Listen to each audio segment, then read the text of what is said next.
आराराबांना बघा काय होतं, रोजगार हमीच्या कामावरती काम करणारी माणसं आज देशाचे उपमुख्यमंत्री पदापर्यंत गेले. वक्तृत्व होतं आबांकडं. मग वक्तृत्वासाठी बेसिक गोष्ट काय आहे, तुम्ही वक्तृत्वाची तयारीच करत नाही म्हणून आपल्याकडे ती वक्तृत्व नाही. मला आता वक्तृत्वाचं महत्व अधिक सांगत बसायचं नाही. किती वेळ घेऊ अण्णा? घेऊ ना. ओके. वक्तृत्वाची तयारीच आपण केलेली नाहीये म्हणून आपल्याला वक्तृत्व जमत नाही. मी खात्रीने सांगतो, तुम्ही किती लोकांनी, समजा उदाहरणार्थ तुम्हाला बोलायचं स्टेजवर आणि स्टेजवर बोलायचंय म्हणून तुम्ही घरी 8-8 दिवस तुमच्या संबंधित भाषणाची तयारी केली. असे किती लोक आहेत बरं? आम्ही तयारी केली, 8-8 दिवस तयारी केली. मग तुम्ही केलीच नाही ना तयारी कुठल्या भाषणाची? बरं किती लोक असे, आता सरळ सरळ सांगा, आपला क्लास असा तुमच्या मनातल्या गोष्टी मला कळू द्या. किती लोक असे की तुम्ही स्टेजवर बोलला? तुमच्या गावचे ना ते विकास भाऊ इथलेच आहेत. अच्छा, तुम्ही स्टेजवर बोललेला आहे. आणखी किती लोक? तुम्ही एक. सर तुम्ही एक. बरं तुम्ही शाळेत असताना सगळेच बोलले. आता तुम्ही स्टेजवर बोलला, मग फक्त एवढंच झालं असं की तुम्ही प्रभावी बोलला नाही, टाळ्या आल्या, बरोबर आहे? कारण एवढं झालं तर मग माहिती कशाला येतात तुम्ही? टाळ्या आल्या, प्रभावी बोलला, मग इथे यायची काय करत? तुम्ही बोलला पण प्रभावी बोलला नाहीये, टाळ्या आल्या नाहीये. मग तुम्ही स्टेजवर बोलला, तर स्टेजवर बोलताना तुम्ही तयारी किती वेळ केली आणि तिथे किती वेळ बोलला? 5 मिनिटं बोलला असतो. कशा 8 दिवस अभ्यास चालला. अभ्यास चालू होता. काय बोलायचे? जे बोलायचे ना विसरून गेले की ते आता झालं आमचं सगळं. तुमचं काय झालं सांगतो. तुम्ही 8 दिवस तयारी केली आणि ती तयारी कोणती केली ते सांगतो. तुम्ही तयारी केली, मला तिथे काय बोलायचं, मी कसं बोलायचं ही तयारी नाही केली. आणि काय बोलायचं ही तयारी केली, तुम्ही डोक्यात ठेवलं. तिथे गेल्यानंतर काही मुद्दे विसरले आणि काही मुद्दे अनपेक्षित तुमच्या डोक्यामध्ये आले, तो तुम्ही बोलून गेला. बरोबर आहे? विचार येतात, माणूस बोलून दाखवतो, ते काही नौका नाही. आता तयारी करून तुम्ही जर गेलाच नाही, असे काही लोक आहेत की तयारीच केली नाही आणि थेट बोलायला जातो. असे किती लोक आहेत? काहीच तयारी करत नाही आम्ही वक्तृत्वाची, भाषणाची, आणि बोलायला जातो आम्ही स्टेजवर. असे किती लोक आहेत? असे तुम्ही ना सर, असे लोक म्हणजे नियम न धरता पोळी मारणे, जिकडे लागत तिकडे, जिकडे जाईल तिकडे.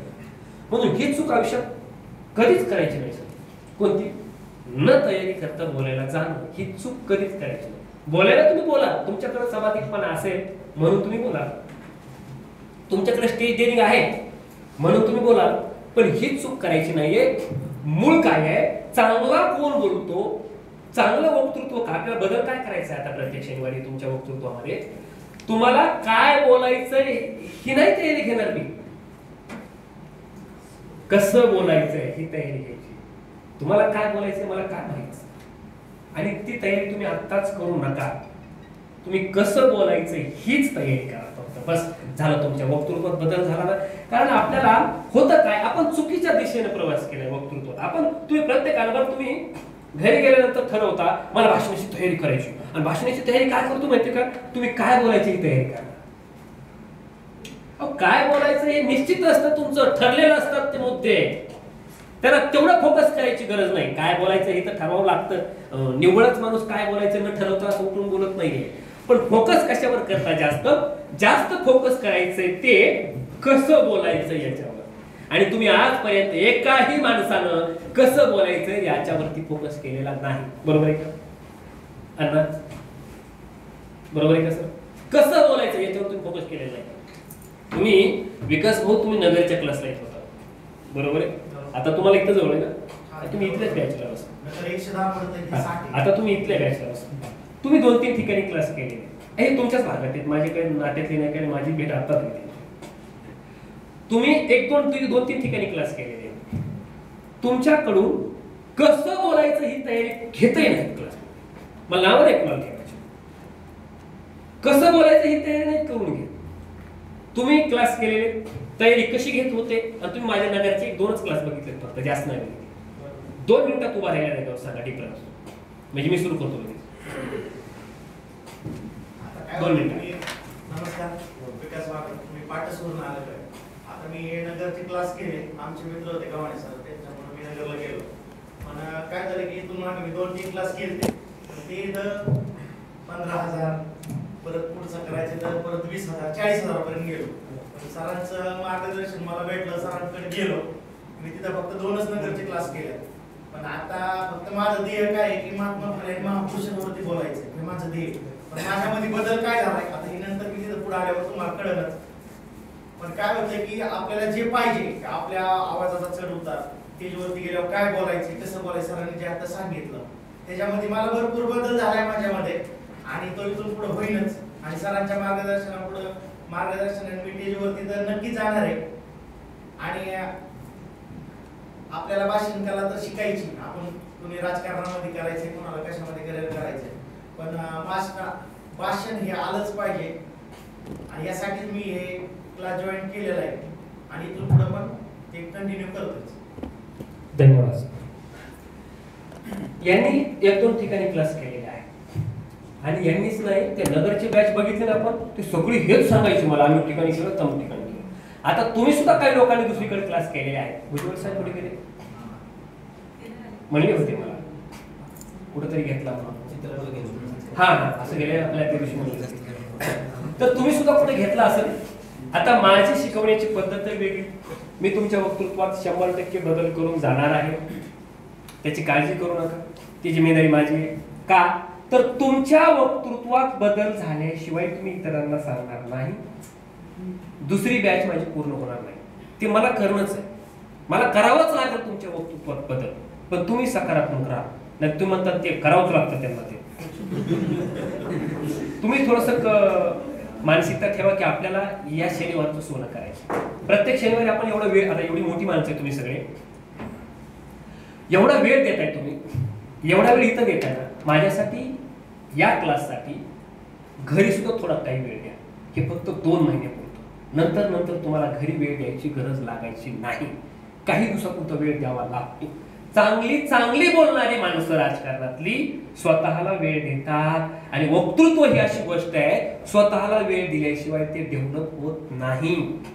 मला राजसाहेबांच्या चांगल्या जवळच्या माणसानं सांगितलं, राजसाहेब जर कुठं सभेला जाणार असले ना, तर ते स्वतःला आधी एका खोलीमध्ये स्वतःला बंद करून घेतात, एकटं राहतात. आणि एकटं राहिल्याशिवाय तुम्हाला काय बोलायचंय आणि कसं बोलायचंय याच्यावर चिंतन करता येत नाही. म्हणून स्वतः थोडा तरी भाषण कला शिकण्यासाठी एकांत लागतो, तो एकांत घ्या. हे तुम्हाला कुणीही कुठेही सांगणार नाही. आणि भाषण कलेसाठी एकांत महत्वाचा आहे, तो चिंतनासाठी आणि मननासाठी. ते बी कसं करायचं माहित नसतं बऱ्याच लोकांना. चिंतन करायचं पण ते कसं करायचं, मनन करायचं पण ते कसं करायचं ते सांगतो तुम्हाला. रवंत केल्यासारखं या गोष्टीचं आपल्याला चिंतन मनन करायचंय. यात सगळ्या गोष्टी मी तुम्हाला या 2 महिन्यामध्ये शिकवणार आहे. आता राहिला प्रश्न, तुम्ही तयारी कशी करणार आहे भाषणाची, घरी कशी तयारी करायची, मुद्दे कसे काढायचे, या सगळ्या गोष्टी एक तुम्हाला आजच सांगून टाकायच्यात. मला परत याच विषयावर चर्चा करायला नको. पण पहिल्यांदा उभा राहताना, तुम्ही उभा राहताना कसं उभा राहायला पाहिजे ते सांगतो. ही बेसिक गोष्ट पण महत्वाची आहे. वाटतं तुम्हाला साधं काय सांगितलं म्हणजे सरने असं उभा राहा, हात जोडून उभा राहा आणि ताट उभा राहा, हे काही सांगायची गोष्ट नाही. बरेच लोक इथं चुकतात. विकास भाऊ, मी किती वेळा सांगितलं आपल्या गणेश सरला की तुम्ही इथं रेलून बोलू नका, परत तेच बोलतात. परत तसंच होतं. परत एक गोष्ट तुमच्या मी सांगितलेली एखादी गोष्ट परत तुमच्या पुढची चूक व्हायला नको. बस आपल्याला 8 शनिवार यायचे, 8च शनिवारमध्ये बदल अपेक्षित आहे. तसं तर 3च शनिवारमध्ये मी तुमच्यात बदल करून घेतोय, तुम्ही जर सकारात्मक असाल सगळे तर. पण 8 शनिवारमध्ये तुमच्या वक्तृत्वात बदल झाला पाहिजे. तुमची मानसिकता राहू द्या, माझे प्रयत्न आहेत, माझं मार्गदर्शन. आता पहा, तुम्ही उभा राहिल्यानंतर बऱ्याच लोकांना डायस जर असेल तर ते डायस रेलण्यासाठी नसतं. बरेच लोक डायसला रेलतात असतात, नाही तर ते डायस असं घट्ट पकडतात, ते भीतीपोटी पकडतात. कारण एवढी प्रचंड भीती असते ना बोलताना. आणि भीती याची असते की माझं काही चुकणार आहे, मी माझं चुकलं तर लोक हसतील. ज्या माणसानं लोकांचा विचार केला ते माणसं लोकांना कधीच मोठं नाही. लोकांमध्ये कधी मोठं नाही झालं. लोकांचा जास्त विचार नाही करायचा पहिली गोष्ट. आणि आपण जो बोलतो ते योग्य असतं, आपण अयोग्य काही बोलत नाही. आणि एखादा माणूस, कोणीही माणूस एखादा शब्द चुकतो, मग तो आपण असो कोणी असो, कोणीही चुकतो, कोणीही चुकतो, त्याला सीमा नाही. आपण एखादा शब्द चुकलो तर फरक काही पडत नाही. म्हणून पहिली गोष्ट, स्टेजवर उभा राहताना 2 पायामध्ये व्यवस्थित सरळ अंतर ठेवूनच उभा राहायला पाहिजे. बरेच लोक एक पाय सैल सोडून उभा राहतात, एक पाय सैल सोडून उभा राहतात, त्याच्यामुळे एक पाय असा घेऊन त्याच्यामुळे खिशात हात घालून बोलतात. मला सांगा, तुम्ही जर असं बोलायला लागले खिशात हात घालून, किंवा बरेच लोक, आजच्या कार्यक्रमाचे अध्यक्ष, प्रमुख पाहुणे, इथं जमलेल्या माझ्या बंधूंनो, परत हात खिशात, इथं प्रमुख पाहुणे, समोर बसलेले आपण सर्व, आज खरं तर या कार्यक्रमाला परत खिशात. म्हणजे तुमचं बॉडी लँग्वेज कधी येणार माहितीये? तुम्ही ज्या वेळेला तुमचे हात एकतर बांधलेले नसतील, खिशात नसतील, किंवा पाठीमागं बांधलेले नसतील, त्यावेळेला तुमचे हात वारे येतील. आणि हात वारे आले म्हणजे तुमचं अर्ध बॉडी लँग्वेज आलं. हात वारे आले म्हणजे अर्ध बॉडी लँग्वेज आलं. पहा आता, हात त्यासाठी कुठं ठेवायचे हा प्रश्न बऱ्याच लोकांना असतो. सर, हात कुठं ठेवू? बरोबर किंवा आमच्या बऱ्याच लोकांना ते डायसवर काय होतं, असं कोपऱ्यावर येईल, असं कोपऱ्यावर येईल. मग होतं काय, साधं सोपं स्टेज सांगतो तुम्हाला मी. हात ठेवण्याची जागा, डावा हात असा ठेवा, उजवा हात ठेवा. हे का? तुम्ही असं बोला बैठकीमध्ये, उदाहरणार्थ कॉर्नर बैठक आहे, असं बोला ना, असं बोला, असं उभा राहून बोला. पहिली गोष्ट ही लक्षात ठेवा, कायम स्वरूपी लक्षात ठेवा. हे का म्हणतो मी असं, किंवा असं सगळं हातावर. पण तुम्ही असं नका, कारण तुम्ही सुरुवातीला भेटलं की मग मिठी जाम होते, मग तुम्ही हात नाही, म्हणून मी असं म्हणतो.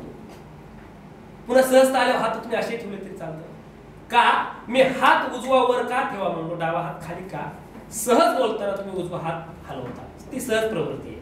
जर कुणी डावपूर असेल तर मग डावा हात ठेवा. पण बरेच लोक